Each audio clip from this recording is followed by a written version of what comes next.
Do you love your wife? Yes. Right? Prove it. Like, what's the metric? Give me the number that helps me know, right? Because when you met her, you didn't love her, right? Now you love her, right? Tell me the day the love happened. It's an impossible question, right? But it's not that it doesn't exist. It's that it's much easier to prove over time, right?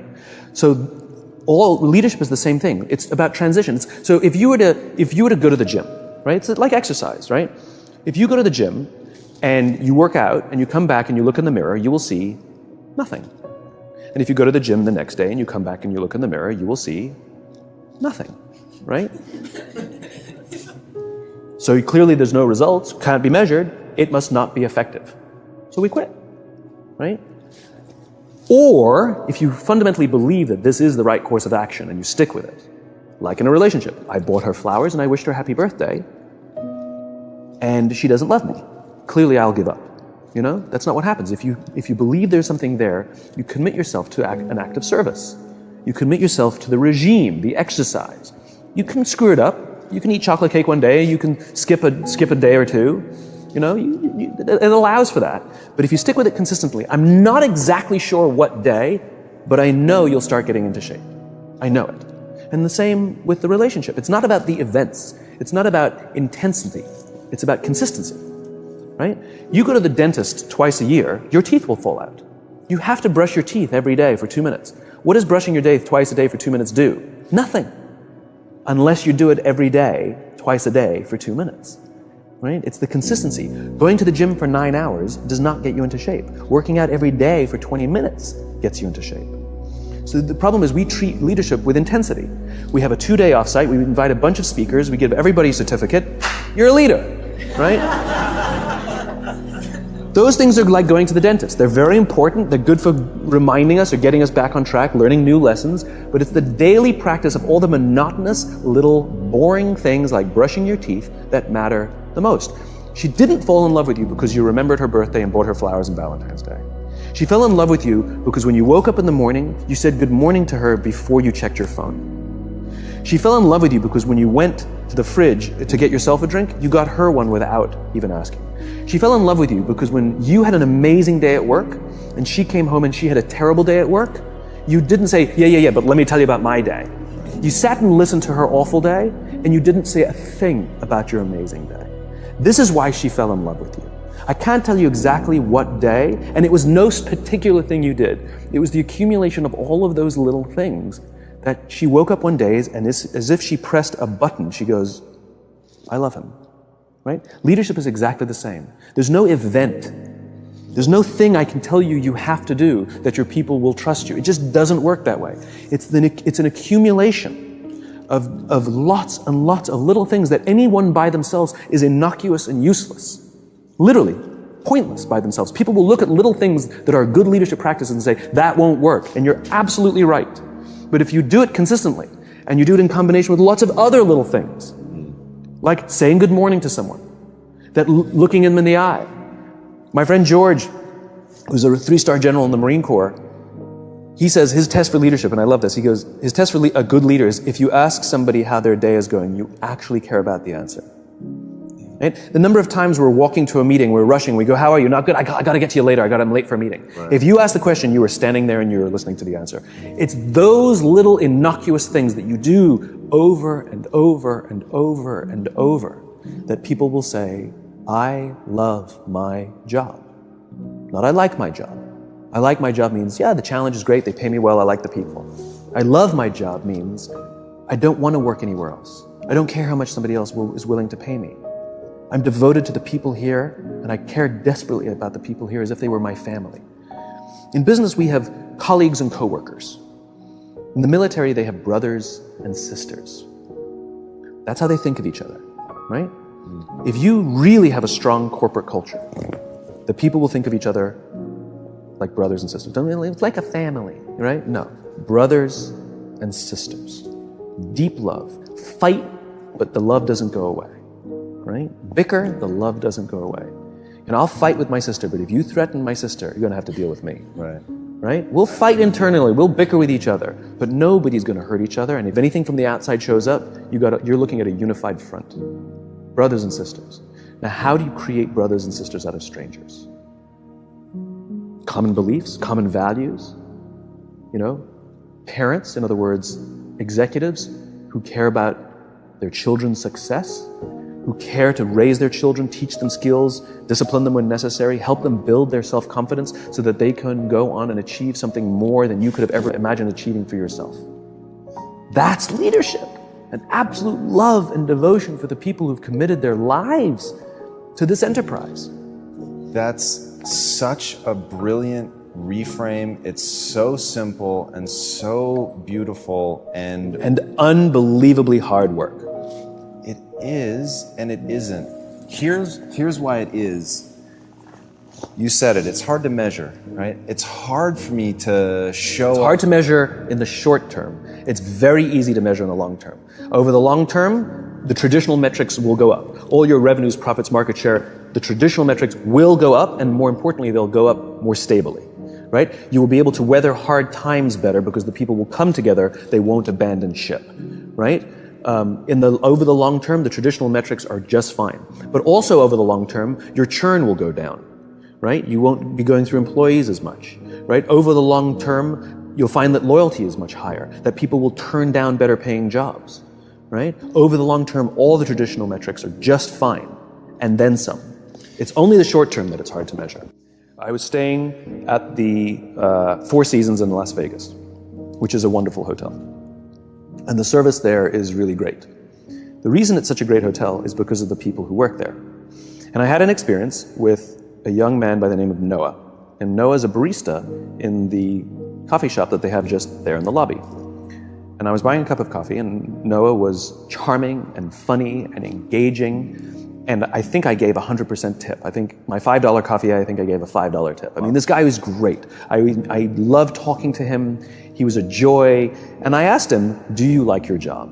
He said to me, I love my job, without skipping a beat. Wow. And I asked, what is it that the Four Seasons is doing that you love your job so much? He says, without skipping a beat, he says, throughout the day, managers will walk past and ask how I'm doing and if there's anything that I need. He said, not just my manager, any manager. Wow. He says, I feel supported here. He says, quote, I can be myself, right? Then, it's magic.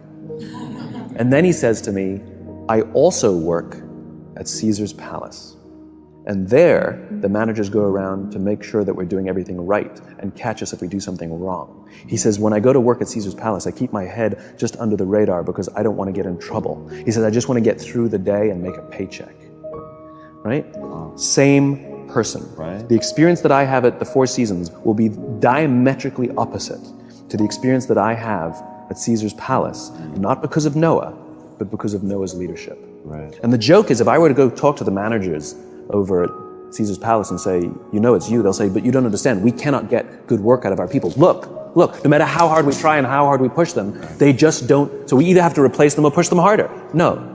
We respond to the environments we're in. Get the environment right, you get the right behavior. Get the environment wrong, you get the wrong behavior. If that is what is happening, it is because of leadership, not because of the people. Yeah, there was a really famous cartoon back in the 80s, The Beatings Will Continue Until the Morale Improves. Yeah, I always thought that was hilarious because it's so terrifyingly accurate. And astonishingly, look, I'm embarrassed that I have a career. I talk about things like trust and cooperation. Why is there demand for my work, But the fact that there is, I'll take it as an opportunity. Yeah. But what's really sort of abominable is that this is not a new idea. Like, there are books galore and speeches galore and articles galore about what leadership is. And we all kind of say the same thing from a different angle, so you can pick your flavor, whichever message resonates most with you, and yet people don't do it. What's the hang-up? And so I get this question a lot, which is, what are the most important characteristics about being a leader? Vision, charisma, I know some spectacular leaders who don't have big Steve Jobsian visions. They're just not visionary, And I know some spectacular leaders who really don't have a lot of charisma. They kind of just shuffle around, and you're like, that's the guy. That's the guy, right? And they're spectacular, and people will give blood, sweat, and tears for these people. The one thing I am comfortable saying that all effective leaders must have is courage, because it is hard. It is hard to stand up against outside pressure. It is hard to stand up to an external constituency who's pushing you to do something for their short-term gain, to do the right thing for your people. It is hard. It is thankless. It is lonely. Sometimes you get fired. Sometimes you get in trouble. Sometimes you'll lose your job and the next guy will get all the credit. It's all true. And the courage to do the right thing in the face of overwhelming pressure, only the best leaders have that courage. Only the best leaders. And here's the folly. Courage is not some deep internal fortitude. You don't dig down deep and find the courage, right? It just doesn't exist. Courage is external. Our courage comes from the support we feel from others. In other words, when you feel that someone has your back, when you know that the day that you admit you can't do it, someone will be there and say, I got you. You can do this. That's what gives you the courage to do the difficult thing.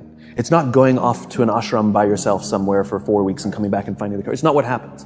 It's the relationships that we foster. It's the people around us who love us and care about us and believe in us. And when we have those relationships, we will find the courage to do the right thing. And when you act with courage, that in turn will inspire those in your organization to also act with courage. In other words, it's still an external thing. That's what inspiration is, right? I'm inspired to follow your example.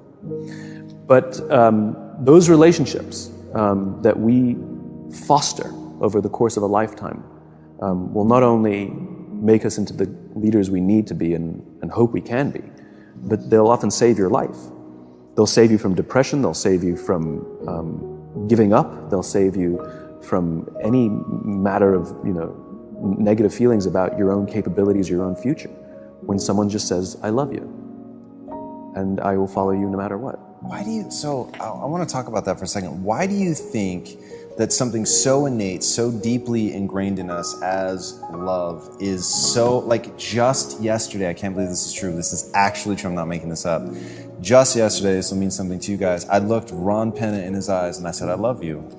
And I said it like 100%, is my business partner, I said it 100% sincerely. It was just one of those moments where you want to connect and remember, but that's so weird, like I don't do that often.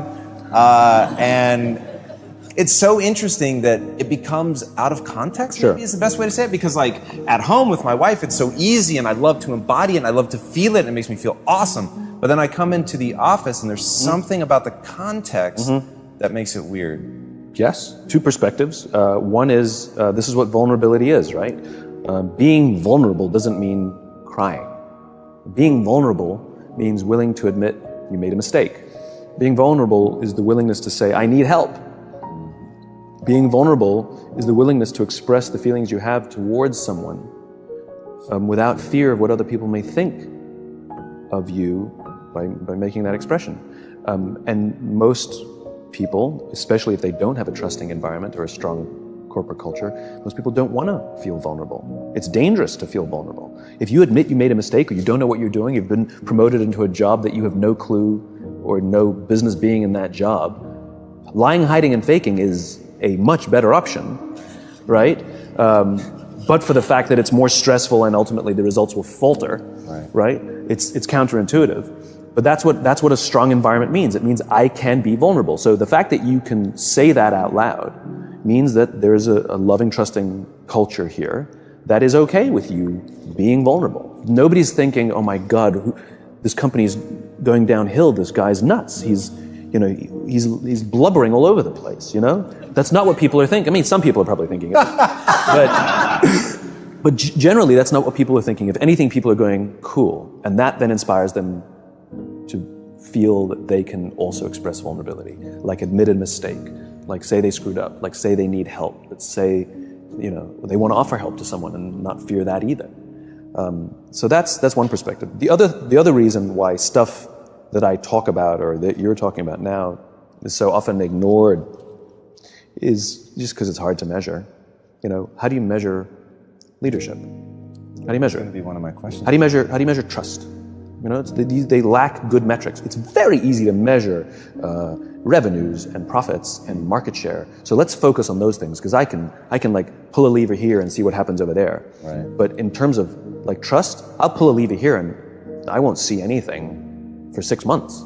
So it's not that I don't know that it exists. Everybody talks about the importance of culture, yet nobody seems to be focused on building it. I've never met a CEO in my life who doesn't think people are important, and yet every day they're making decisions that prioritize a number over a person, that literally don't care about people. They make decisions that literally brush people aside, because it's hard to measure in an ultra speedy,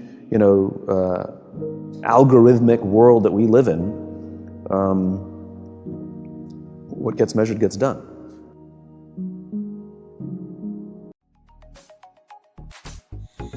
Hey my FLH fans, thank you for subscribing to my channel, thank you for supporting the channel. Keep on spreading this channel. I hope you enjoyed the video. Subscribe if you haven't subscribed yet by clicking the subscription button below, plus the notification bell. Spread the channel, spread the love. I appreciate you and thanks for watching. Remember, we're not just posting videos, but we're trying to impact lives. Thank you so much. I appreciate you. Stay tuned for the next video.